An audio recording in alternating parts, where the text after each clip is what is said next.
Hello everyone, welcome to bio classes. Today we will learn megasporogenesis.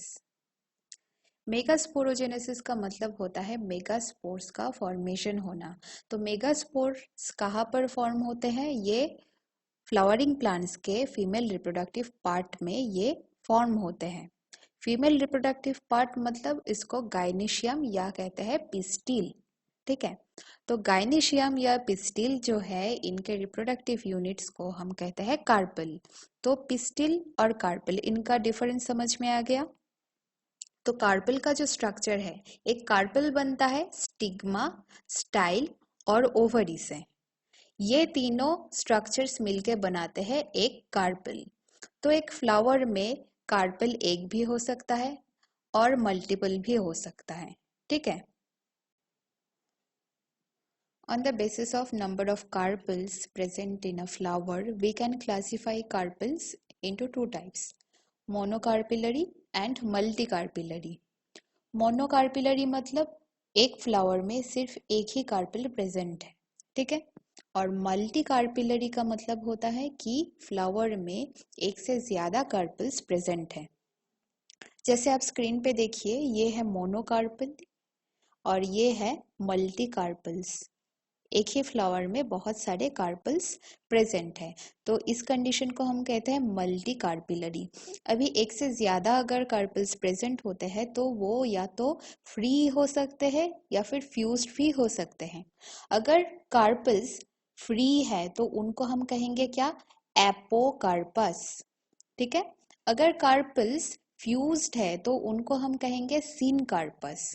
Example देख लीजिए, apocarpous का example है माइकेलिया, lotus, sedum और फिर जो नॉर्मल रोज है वो भी एपोकार्पस है।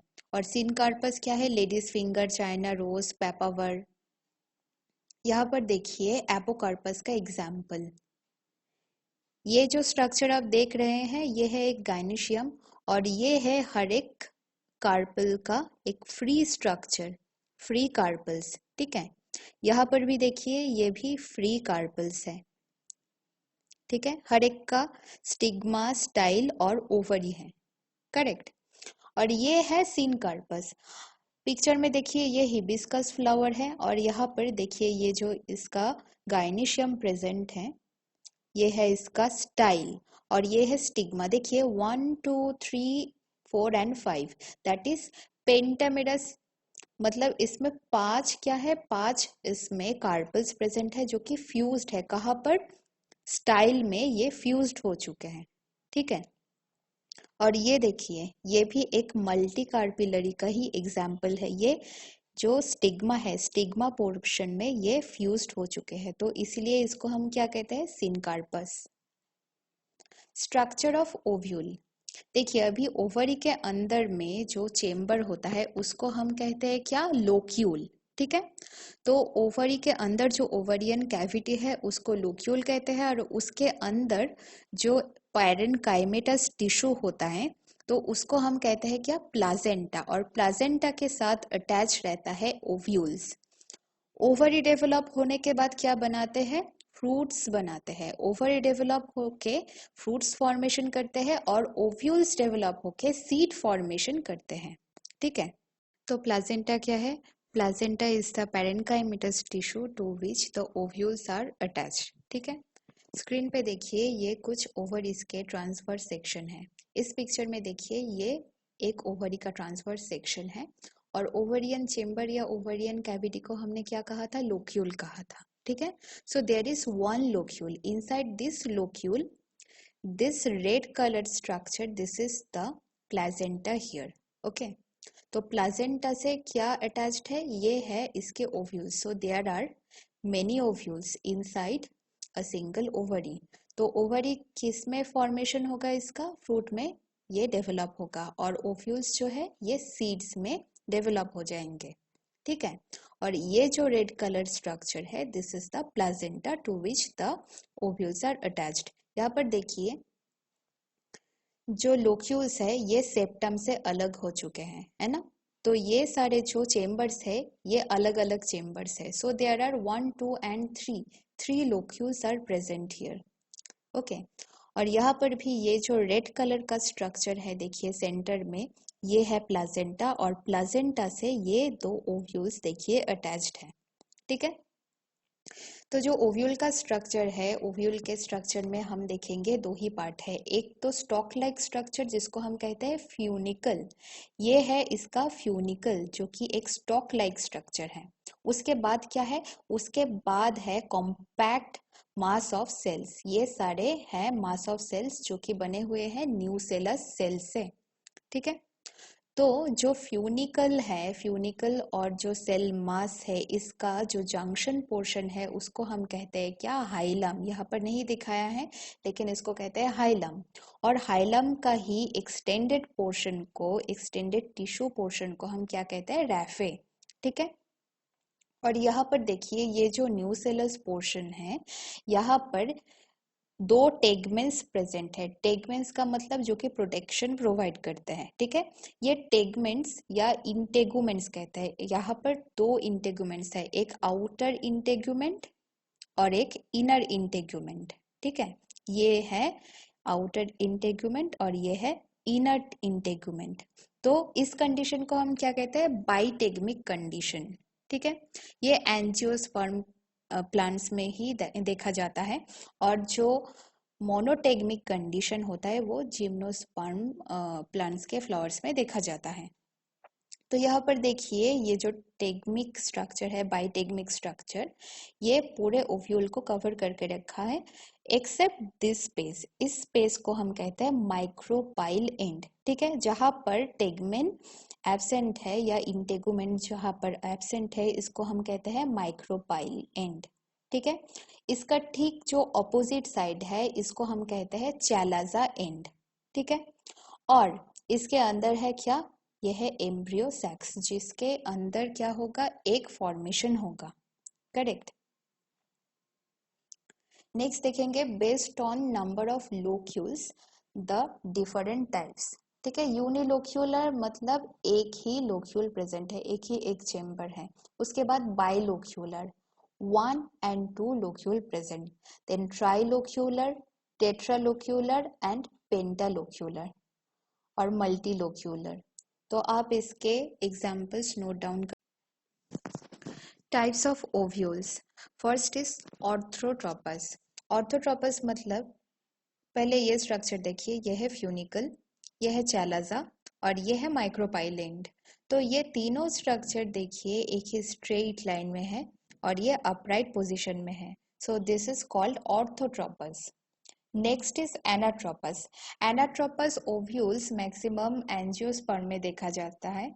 तो हम जो ये स्ट्रक्चर अभी पढ़ेंगे फ्लावरिंग प्लांट्स के जो ओव्यूल का स्ट्रक्चर है, आपको ये इमेजिन करना होगा कि प्रैक्टिकली इसका जो ओरिएंटेशन है ये डाउनवर्ड से होता है। जैसे यहाँ पर अपसाइड डाउन दिखाया गया है, यही पोजीशन होता है।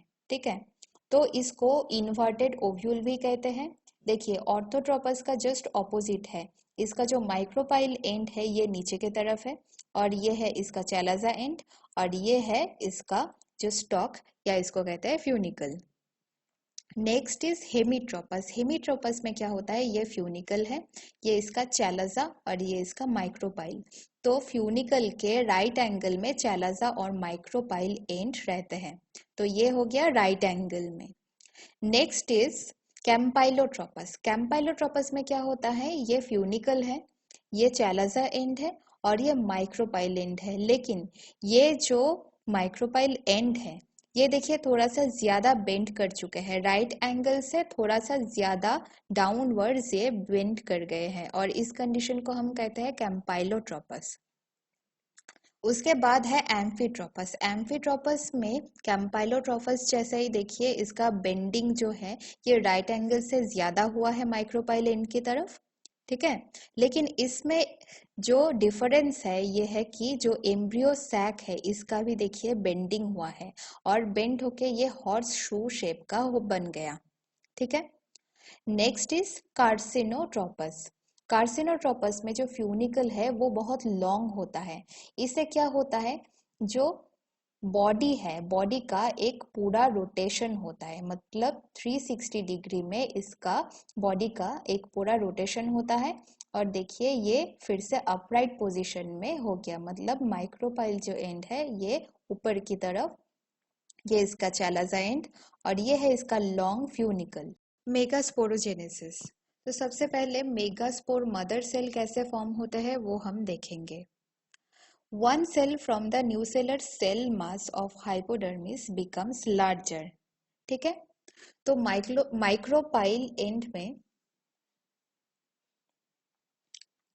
मेगास्पोरोजेनेसिस, सबसे पहले हम देखेंगे मेगास्पोर मदर सेल का कैसे फॉर्मेशन होता है। One cell from the nuclear cell mass of the hypodermis becomes larger। तो जैसे यहाँ पर देखिए ये न्यूसेलर सेल मास में से जो माइक्रोपाइलर एंड में एक सेल क्या हो गया, ये सेल लार्ज हो गया। ठीक है, और इसमें क्या है, इसमें डेंस साइटोप्लाज्म है और इसका जो न्यूक्लियस है ये भी बिगर है, और ये सेल आर्किस्पोरियल सेल जैसा ये एक्ट करने लगते हैं। ठीक है, तो ये बन गया आर्किस्पोरियल सेल। अभी आर्किस्पोरियल सेल का क्या होगा, माइटोटिक डिवीजन होगा। इससे क्या होगा, ये दो टाइप के सेल्स बनाएंगे, एक तो outer primary parietal cells, this is the outer primary parietal cell, and another is primary sporogenous cells। outer primary parietal cells क्या बनाएंगे, जो इंटेगुमेंट्स है ये फॉर्म करेंगे आउटर प्राइमरी पैराइटल सेल्स, और जो स्पोरोजेनस सेल्स है इनसे बनेंगे megaspore mother cell which is diploid, that is 2n। ठीक है, तो ये जो मेगास्पोर मदर सेल्स है इनका क्या होगा, इनका मियोसिस डिवीजन होगा। मियोसिस डिवीजन से क्या होगा, 2n, that is the diploid mother cell। Here is the megaspore mother cell, it will undergo meiosis division and will end up resulting in 4 haploid megaspores। ठीक है, तो इन 4 हैप्लॉइड मेगास्पोर में से कोई एक ही सरवाइव करेगा और बाकी के 3 क्या करेंगे, डीजेनरेट कर जाएंगे। तो क्वेश्चन ये है कि कौन सा सरवाइव करेगा और कौन डीजेनरेट कर जाएंगे। The cell that is towards the micropyle end will survive, मतलब ये सेल क्या होगा, ये सेल सरवाइव कर जाएगा। अगर ये माइक्रोपाइल एंड है तो ये सेल सरवाइव कर जाएंगे और ये तीनों सेल क्या कर जाएंगे, डीजेनरेट कर जाएंगे। Now this cell will be larger, तो ये जो सेल है ये सेल बिगर हो जाएगा और उसके बाद इस सेल का डिविजन होगा, 3 बार इसका माइटोटिक डिविजन होगा। ठीक है, लेकिन इस केस में क्या होगा, सिर्फ कैरियोकाइनेसिस होगा और साइटोकाइनेसिस जो है ये थोड़ा बाद में होगा। तो फर्स्ट डिविजन से देखिए 2 न्यूक्लियाई बन चुके हैं और सेकेंड माइटोटिक डिविजन से 4 और थर्ड माइटोटिक डिवीजन से टोटल 8 न्यूक्लियाई बन चुके हैं एक सेल में, मतलब सिर्फ कैरियोकाइनेसिस हुआ है और कोई साइटोकाइनेसिस नहीं हुआ है। अभी इन 8 न्यूक्लियाई में से 3 nuclei will move to the micropyle end end 3 nuclei will move to the chalaza end. ठीक है, तो ये मूव करने के बाद 2 बच गए न्यूक्लियाई, ये सेंटर में ही रहेंगे और इनको कहते हैं क्या, पोलर न्यूक्लियाई। ठीक है, तो अभी होगा इनका साइटोकाइनेसिस। कहाँ पर होगा, जो सेल्स माइक्रोपाइलर एंड की तरफ चले गए 3 न्यूक्लियाई, इनके सराउंडिंग में सेल मेम्ब्रेन्स बनेंगे, मतलब इनका पूरा सेल बनेगा। तो यहाँ पर 1 2 and 3 there will be 3 cells in the micropylar end, और जो चैलाजल एंड की तरफ 3 न्यूक्लियर चले गए इनके सराउंडिंग भी सेल मेम्ब्रेन्स बनेंगे, यहाँ पर भी 3 पूरा सेल्स बनेगा। ठीक है, और इन स्टेज को हम कहते हैं 8 न्यूक्लिएट 7 सेल स्टेज। 7 सेल क्यों, ये पूरा एक सेल है, एक हो गया, देन 2 3 4 5 6 7 इन न्यूक्लियाई के सराउंडिंग में भी क्या होगा, सेल्स बनेंगे। तो ये हो गया हमारा 7 सेल्ड एंड 8 न्यूक्लिएट स्ट्रक्चर। तो जो सेल चैलाजल एंड्स की तरफ बने हैं, ये है antipodal cells. So there are 1, 2 and 3 antipodal cells. और जो सेल माइक्रोपाइलर एंड की तरफ मूव कर गए थे, इनमें से 2 बने हैं साइनर्जिड्स और एक जो मिडिल में है और थोड़ा सा बिगर है दूसरे सेल से, इसको हम कहते हैं एग। ठीक है। और एग और ये दोनों साइनर्जिड्स मिलके क्या बनाता है, एग एपैरेटस। बाद में ये दोनों पोलर न्यूक्लियाई फ्यूज होके सेकेंडरी न्यूक्लियस बनाते हैं और ये N और N मिलके एक डिप्लॉइड दैट इज 2N बनाते हैं।